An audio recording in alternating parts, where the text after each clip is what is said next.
퇴역한 군인 한 명이 역시 퇴역한 군인 두 명을 사살한 사건 때문에, 그것이 더더구나 텍사스 포트워스 근처에 있는 법정에서 바로 지난주부터 시작되어진 사건 재판입니다. 꽤 많은 사람들이, 매스컴에서, 그리고 꽤 많은 사람들이 흥미를 떠난, 그것을 초월하는 주목을 하고 있습니다. 그 이유 중에 하나가 사살되어졌던 두 명 중에 한 명이 그 유명한 크리스 카일이라는 사람이기 때문입니다. 이분은 이라크 전투에 4번이나 참여해서 공식적으로는 160명을, 그리고 비공식적으로 255명을 사살 저격한 사람입니다. 그래서 미국 전쟁 역사상 전설로, 레전드로 통하는 대단한 인물입니다. 적어도 200명 정도를 저격한 사람이라면 미국 군인들을, 동료들을, 아군을 최하 수백 명에서 수천 명을 목숨을 건져내준 사람이기도 합니다. 예컨대 이라크 전투에서 미국 군인들이 작전 수행하다가 어떤 도심을 지나갈 때에 집의 창문에서 숨어서 이슬을 저격하거나, 혹은 위장한 어떤 여자를 통해서, 어떤 차를 통해서 지나가는 미군들을 포탄을 통해서 죽이려고 하는 사람들을 꽤 먼 지역에서, 옥상에서, 아니면 아주 은밀한 지역에서 1초 직전에, 5초, 10초 전에 그런 사람들을 저격했었던 사람입니다. 그래서 많은 사람들은 그를 미국의 영웅이라고 부릅니다. 크리스 카일입니다. 이 사람이 죽었기 때문입니다. 이 사람을 사살한 사람 역시 퇴역한 군인인데, 이 사람 고의적이냐, 계획적이냐, 의도적으로 죽였느냐, 아니면은 이 사람도 역시 전쟁 후유증에 시달리는 피해자가 아니냐. 전쟁은 정말 악한 것이고 나쁜 것이다, 전쟁의 또 다른 피해자다, 그래서 우발적이고 단순한 충동적으로 일어난 사고다라는 그런 이슈 때문에 지금 지난주에 재판이 시작되어진 이 재판이 미국 많은 사람들에게 관심을 끌고 있습니다. 예수님께서 제자들과 함께 3년을 다니셨습니다. 그 제자들은 언제나 관심이 있었습니다. 정말 큰 관심 하나가 있었습니다.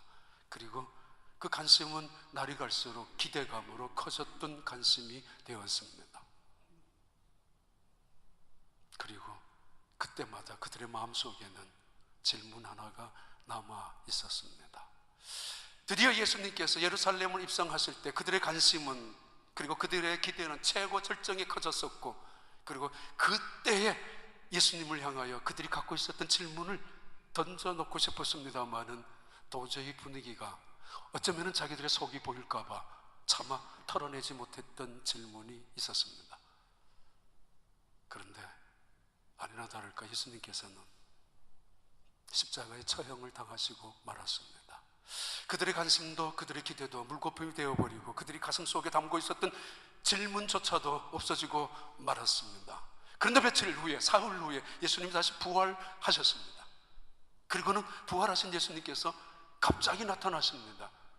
몇몇 사람들이 모여있는 자리에, 또는 엠마오로 내려가는 자리에, 또는 식사하는 자리에, 문 닫고 있는 자리에 갑자기 나타나셔서 평안을 빌고 떠나가시고, 내 몸 만져보라고 말씀하시고 떠나가시고, 그때마다 제자들은 이번에 질문하고 싶었던 질문을 놓쳤다고, 다음에는 꼭 하고야 말겠다라고 그런 생각을 갖고 있었습니다. 결국 그 제자들은 예수님이 갈릴리에서 만나자고 하셨던 말씀 때문인지는 모르지만 갈릴리로 내려갔습니다. 역시 때로 몰려다녔습니다. 7명, 어쩌면 그 이상의 제자들이 갈릴리에 가서 할 짓이 없으니까 결국 어부로 그물을 내리고 있었습니다. 밤새도록 고기 한 마리 잡지 못했습니다.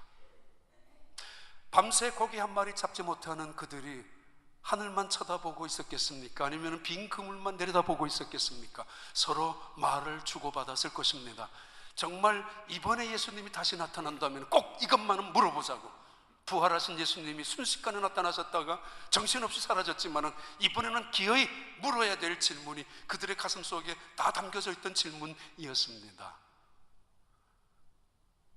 아니, 그들이 기다려서 오셨는지는 모르지만은 새벽녘이 되자마자 예수님이 갈릴리 바다에 오셨습니다.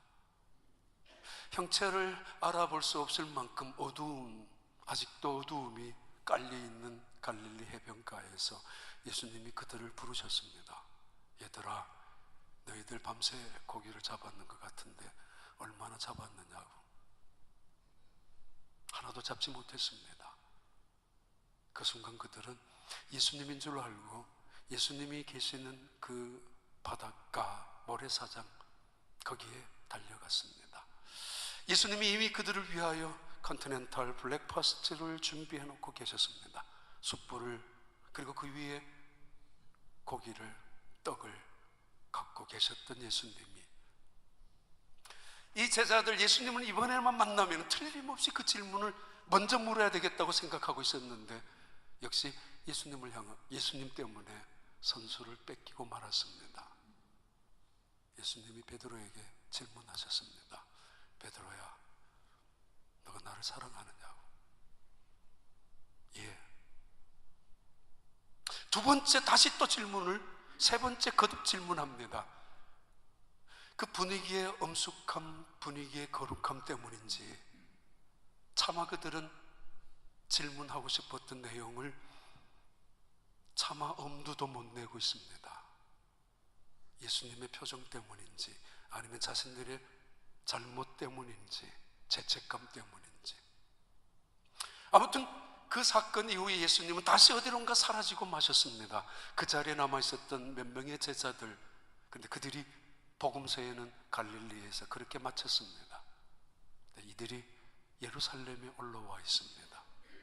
언제 어떻게 왜 올라왔는지는 정확히 알 수 없지만은 갈릴리에 있었던 이 제자들, 어쩌면 예수님께서 너희가 나를 사랑하느냐라는 질문 속에 대답했던 제자들을 뭉뚱그려가지고 그들의 사명을 다시 확인하면서, 그래서 그들은 사명을 확인받았고 그래서 예루살렘으로 우리는 다시 올라가야 된다라고 올라왔는지 모르겠습니다. 아니면은 예수님을 이번에 놓쳤으니까 우리 예루살렘에 올라가자. 부활하신 예수님께서 어쩌면 예루살렘에 가 계실 것 같고, 그리고 살아계셨을 때 자주 가셨던 그 자리에 우리 가서 미리 기다리자라고, 그래서 이번에만큼은 그 예수님에게 이 질문을 던져야 된다라고 그렇게 생각하면서 갈릴리에 있었던 제자들이 예루살렘으로 올라왔습니다. 물론 그 질문 이후에 그들은 다시 그 예루살렘은 꼴도 보기 싫기 때문에 갈릴리로 돌아갈 생각과 마음과 다짐을 하고 있었던 것은 분명합니다. 아무튼 그들이 감난산에 예수님이 자주 오실 법했던 자리에, 예수님을 기다리는 그 자리, 마침 예수님이 오셨습니다. 그 예수님을 향하여 이번에는 묻습니다. 주님께서 하셨던 말씀이 끝나자마자 그 말씀의 의미를 이해하자마자 바로 조금도 주저하지 아니하고 조금도 잘못된 기색이 타나지 아니하고 물었습니다. 주님, 이스라엘 나라를 회복할 때가 이때입니까? 아니, 3년이나 따라다녔으면서도 아직도 뭘 못 배웠느냐고요?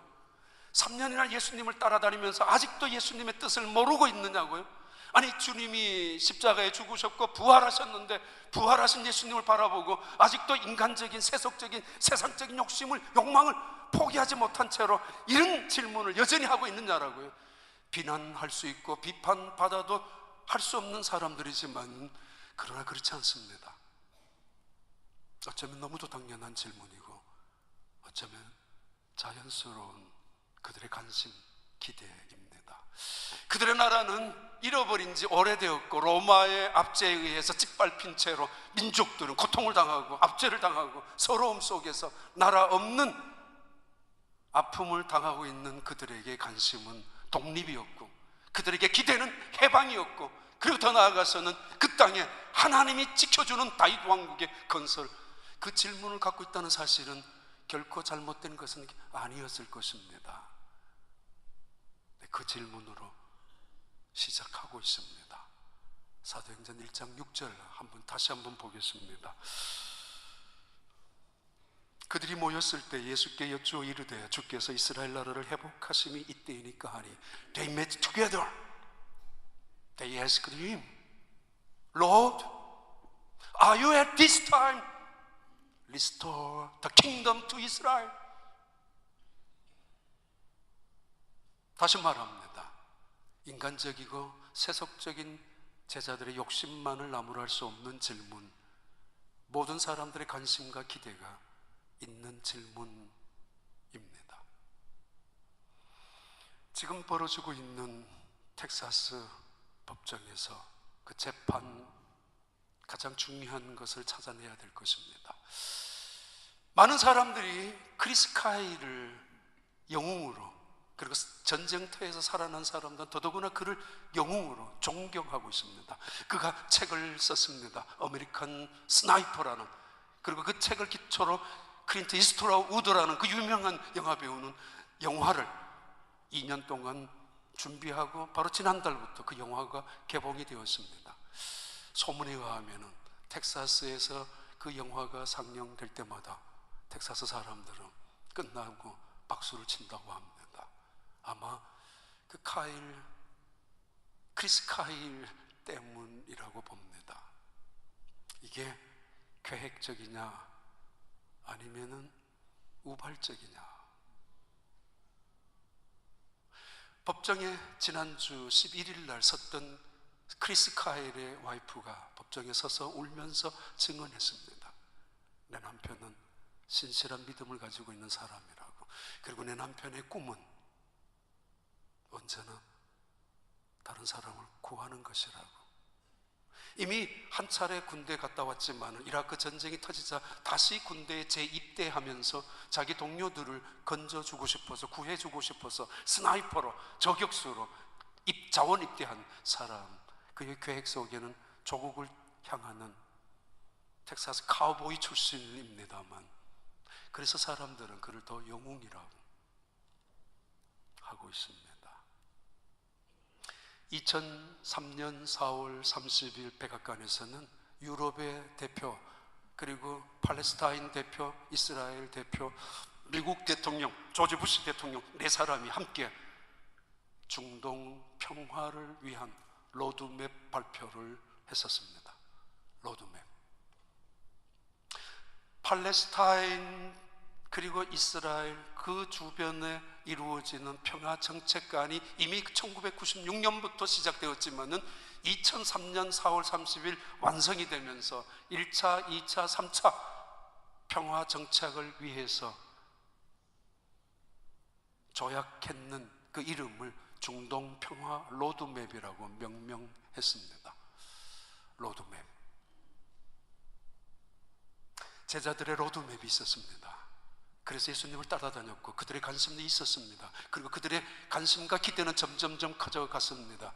예수님께서 예루살렘을 향하여 올라갈 때마다, 그분이 기적과 능력을 행할 때마다 그들의 기대, 그들의 로드맵은 훨씬 더 구체화가 되었고, 그들은 그래서 묻고 싶었습니다. 그래서 준비해야 되었고 계획했어야 되었기 때문에 이스라엘 나라를 회복할 때가 이때입니까? 묻고 싶었던 질문, 그것이 사도행전에 넘어오자마자 복음서에는 차마 묻지 못했고 사도행전에서 묻습니다. 이 물음을 하게 된 동기가 바로 1장 4절 5절에 나오는 말씀 때문입니다. 첫 번째 이유입니다. 사도와 함께 모이사 그들에게 분부하여 이르시되 예루살렘을 떠나지 말고 내게서 들은 바 아버지의 약속하신 것을 기다리라. 5절 말씀, 요한은 물로 세례를 베풀었으나 너희는 몇 날이 못되어 성령으로 세례를 받으리라 하셨느니라.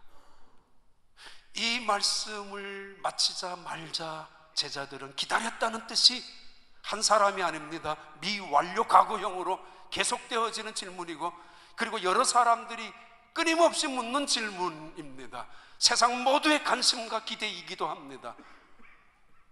주님의 나라가, 아니 이스라엘 나라를 독립할 때가 이때입니까? 라는 질문 말입니다.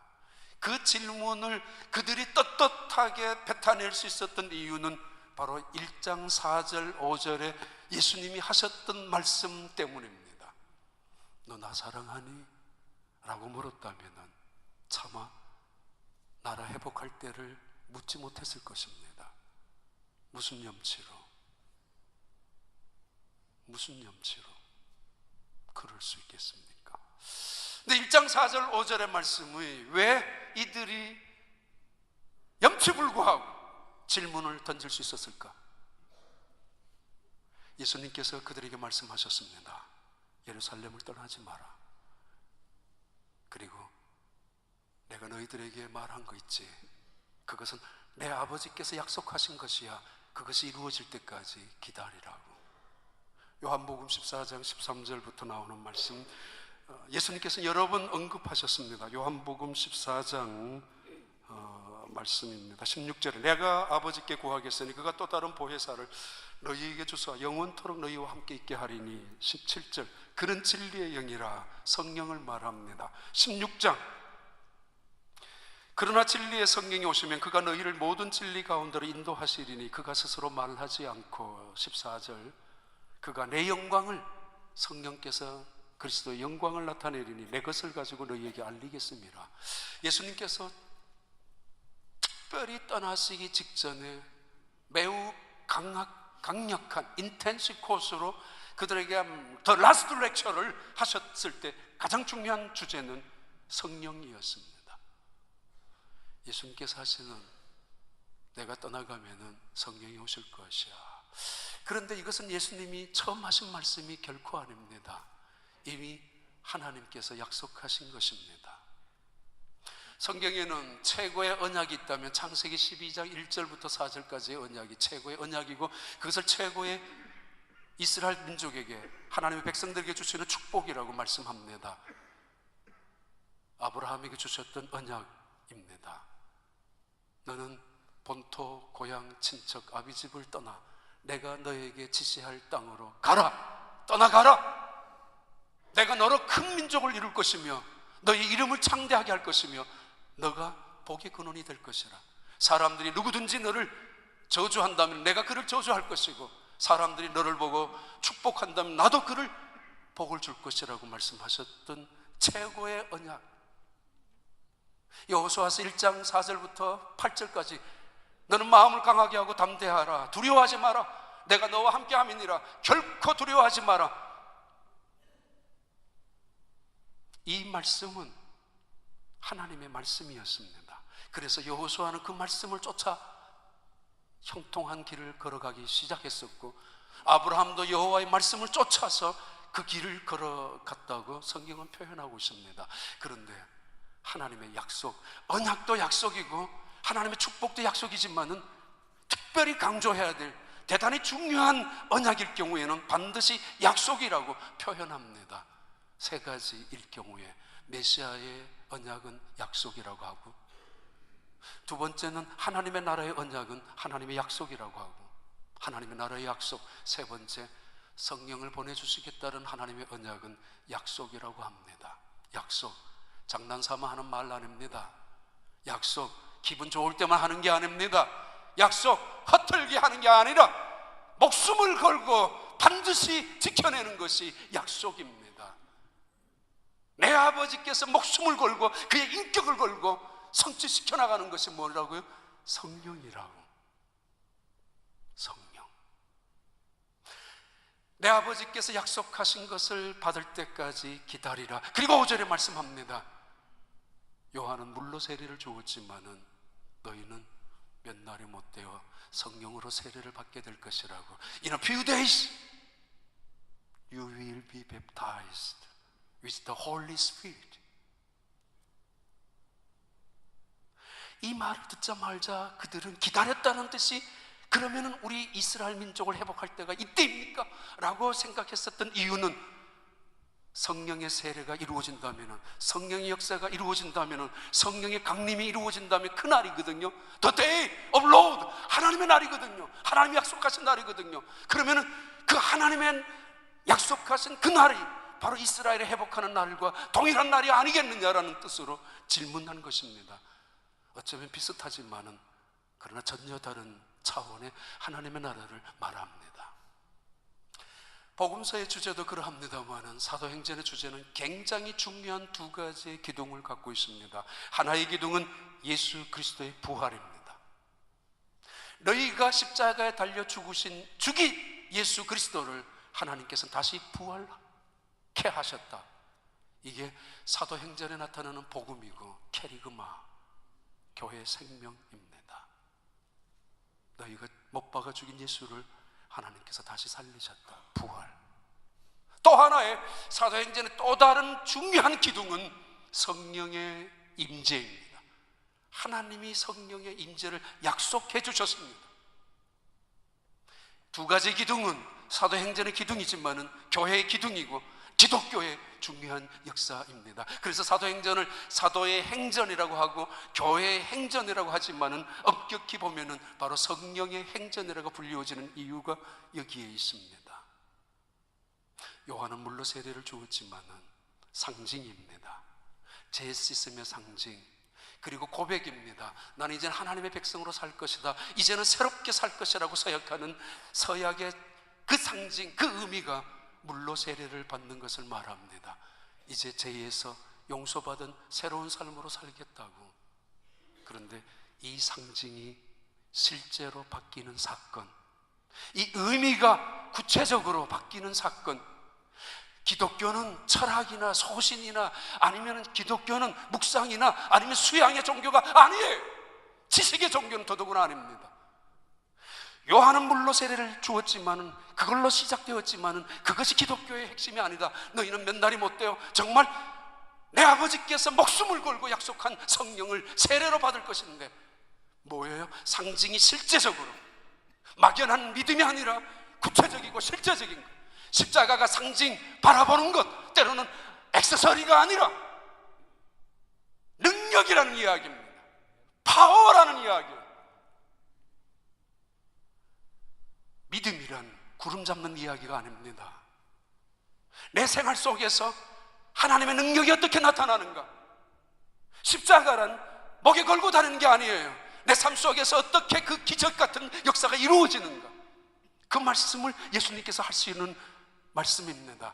요한은 물로 세례를 베풀었지만 너희는 얼마 못 되어 성령으로 세례를 받을 것이다. 하나님이 함께 하시는, 예수 그리스도의 영이 함께 하시는 바로 그 성령이 너희들과 함께 역사함으로 하나님과 동행하는 삶이, 믿음으로 살아가는 삶이, 예수 믿는 사람의 능력이 어디에 있는가를 보여주는 말씀입니다. 다시 말합니다. 기독교는 상징의 종교가 아닙니다. 더더구나 이론의 종교가 아니에요. 실제 삶 속에서 나타나는 하나님의 능력이에요. 요한은 물로 세례를 주었지만은 너희는 몇 날이 못 되어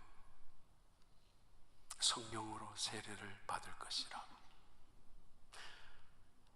대단히 진보적인 학자, 한국신학대학 총장까지 하셨던 김정준 목사님이라는 분이 계십니다. 작년 연말에 그분을 기념하는 100주년 기념 신학 심포지엄도 열렸고, 그리고 100주년 그분을 추모하는 44주년 추모하는 추모제도 열렸습니다. 그 김정준 목사님은 매우 자유주의 신학자입니다. 그러나 많은 사람들에게 존경받습니다. 30살 때 폐결핵을 앓아서 마산 요양원으로 쫓겨나다시피 도망을 왔었던 사람, 의사의 진단대로 오래 살면 2달이고 1달 넘지 못할 거라는 진단을 받고 폐결핵 6기에 가장 중증 환자로 그 요양원에 들어와 있었습니다. 어느 날 죽는 것만 기다리는 이 젊은 청년, 이대로 죽을 수는 없지 않는가? 하나님이 과연 나에게 왜 목사 안수까지 주셨는가 고민하다가 병원 문턱에 걸려있는 십자가가 문득 눈에 들어왔습니다. 그래, 맞아. 저 십자가가 뭐야? 불현듯이 가슴 속에 담겨져 오면서 그는 그 자리에서 벌떡 일어났습니다. 다른 사람들의 고름을 닦아주고, 다른 사람들의 피를 씻어주고, 그리고 넘어진 사람 일으켜주고, 그리고 힘든 사람을 부둥켜 잡아주고, 화장실까지 데려다주고, 죽은 사람 장례식도 하고, 그리고 교회를 세우고, 한 달이었던 2달밖에 못 산다는 이 사람 1년, 2년이 지나면서 그 요양원에서 교회를 시작하고, 그리고 그 땅에서, 그 지역에서 죽어가는 피투성이 환자들을 돌보기 시작했었습니다. 그는 그 자리에서 건강한 몸으로 퇴원했습니다. 3개월이면 6개월이면 넉넉 잡아서 당신은 회복될 수 있을 거라고 생각하고 그렇게 들어왔던 사람들은 다 죽어나갔지만은 당신은 1달, 2달 남짓 살 수밖에 없다는 이 사람은 살아나왔습니다. 그가 고백합니다.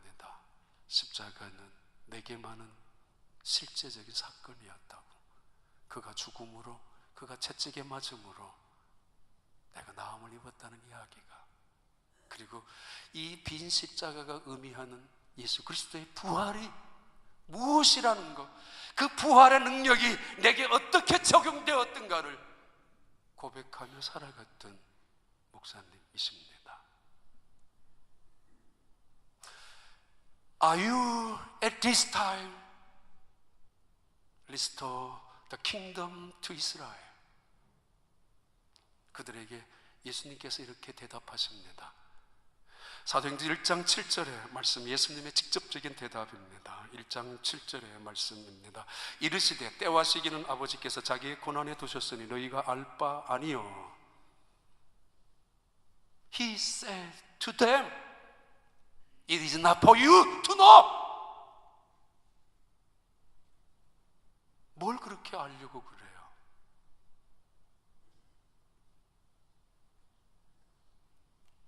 The time and the days my father set by his own authority. His authority.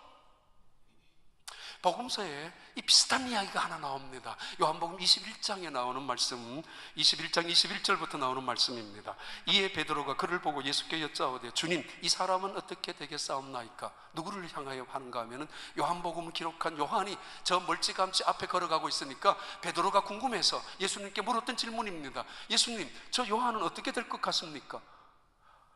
22절에 예수님께서 이렇게 말합니다. 예수께서 이르시되 내가 올 때까지 그를 머물게 할고자 할지라도 내게 무슨 상관이냐? 너는 나를 따르라 하시니라. 너 무슨 상관이니?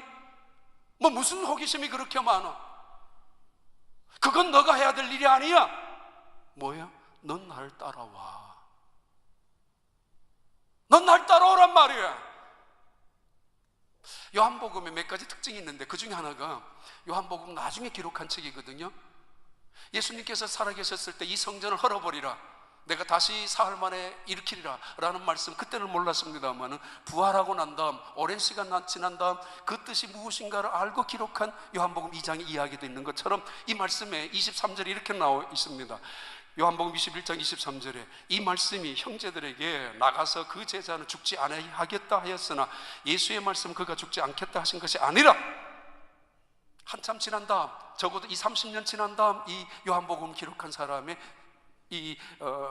이야기입니다. 요한이 무슨 말인가 하면은 예수님께서 베드로에게 이렇게 말했습니다. 베드로야, 그 요한이 무슨 상관이니? 무슨 관심이 그렇게 많어?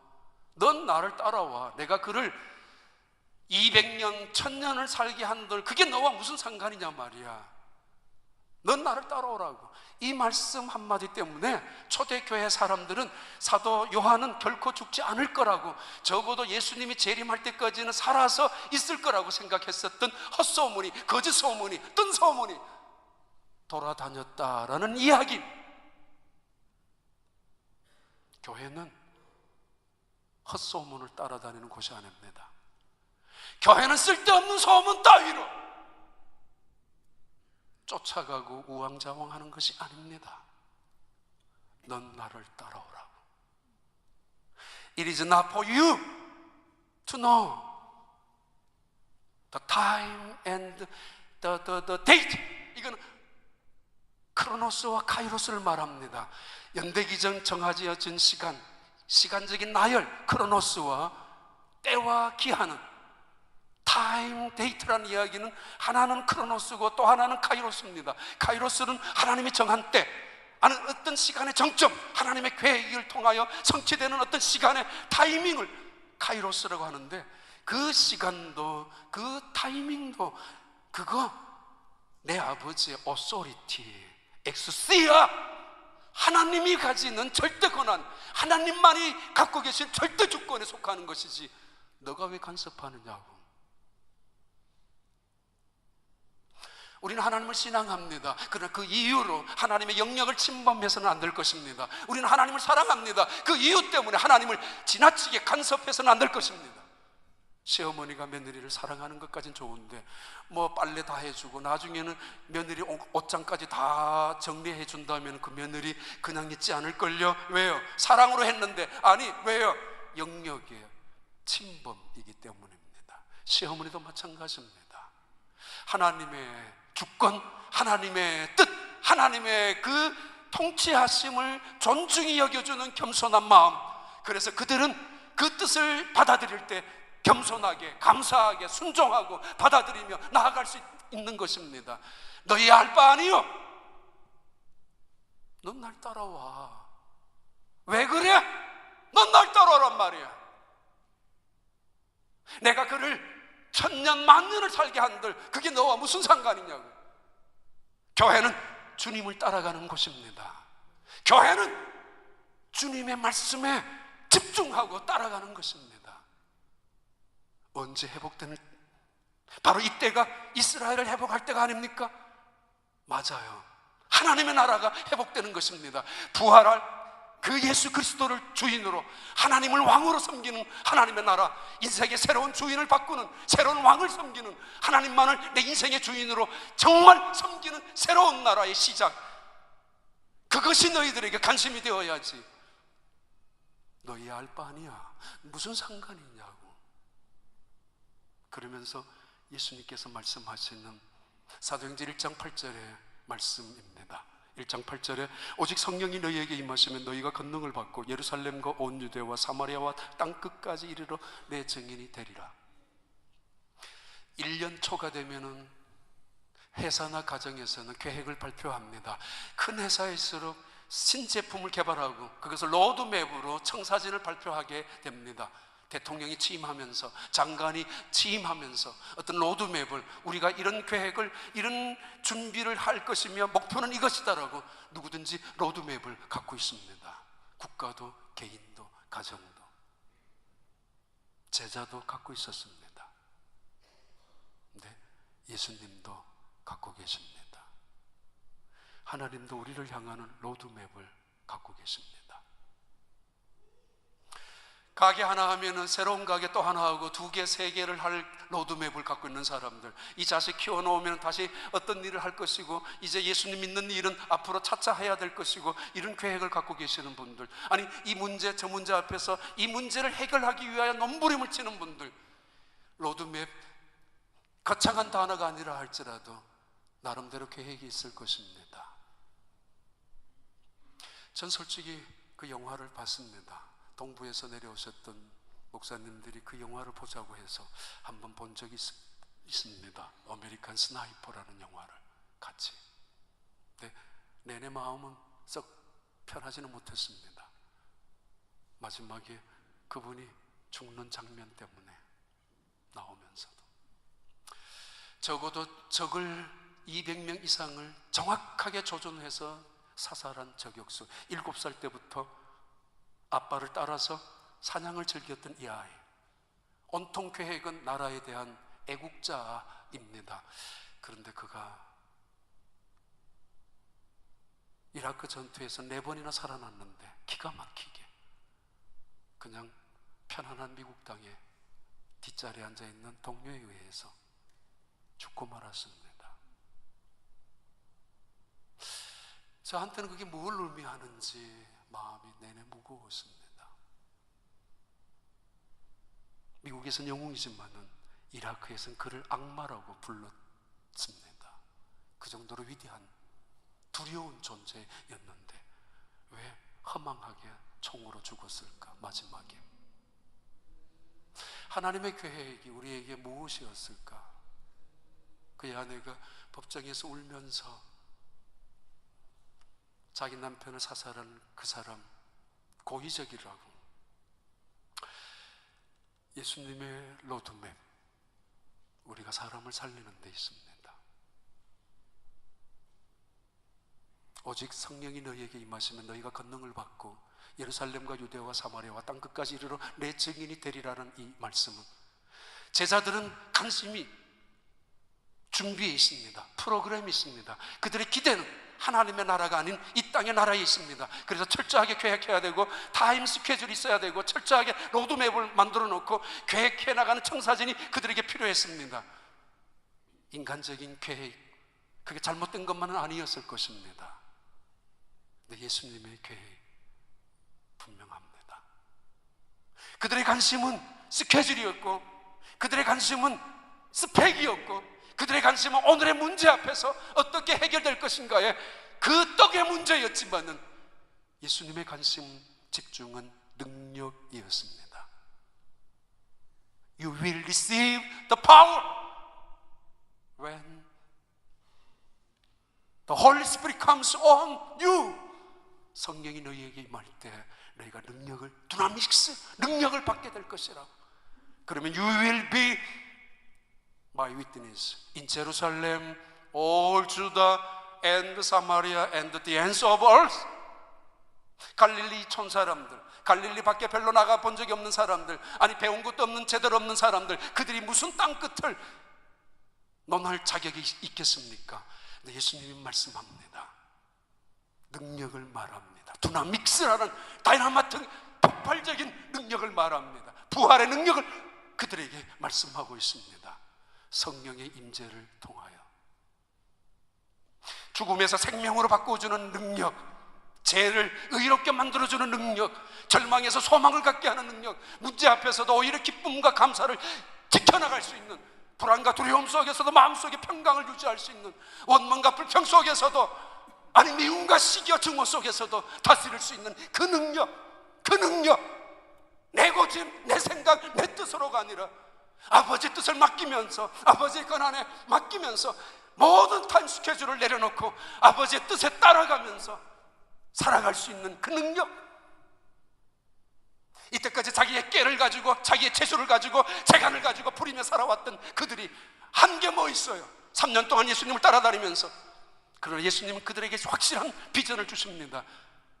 You will receive the power, dunamis. 교회 능력은 재정에 있지 않습니다. 교회 능력은 사람의 숫자에 있지 않습니다. 교회 능력은 건물에도 있지 않습니다. 교회 능력은 능력이 있습니다. 두나믹스, 바로 하나님의 능력에, 성령의 능력에, 성령이 임재할 때 성령이 터치하시고 성령이 충만히 내 속에서 역사하시며 성령이 함께 내 속에서 주인을 바꾸고 왕을 바꾸고 내 인생을 바꾸고 내 삶을 바꾸고 내 성격, 내 입술마저도 바꿀 수 있는 그 능력 말입니다. 그럴 때 내 증인이 될 것이라고. 아주 유명한 폴리갑의 이야기 하나 마칩니다. 서머나 교회의 감독이었던 이분, 많은 사람들이 어쩔 수 없이 이분을 잡아가야 됩니다. 그러나 이분은 대단히 존경받는, 그 동네에서 온 타운에서는 흠모하는 사람, 감독하는 사람이 이 폴리갑에게 묻습니다. 그리고 제안합니다. 예수 안 믿겠다고 한 번만 예라고 하세요. 그리고 마음으로 믿으면 되지 않습니까? 그럴 수 없습니다. 아니 말을 할 수 없다면 고개만 끄덕여 주세요. 내가 그러면 알아서 처리할 테니까, 석방시켜 줄 테니까. 아니, 절대로 그래서는 안 됩니다. 아니 그렇다면은 다른 사람 보지 않게 나만 보게 눈짓만 해주세요.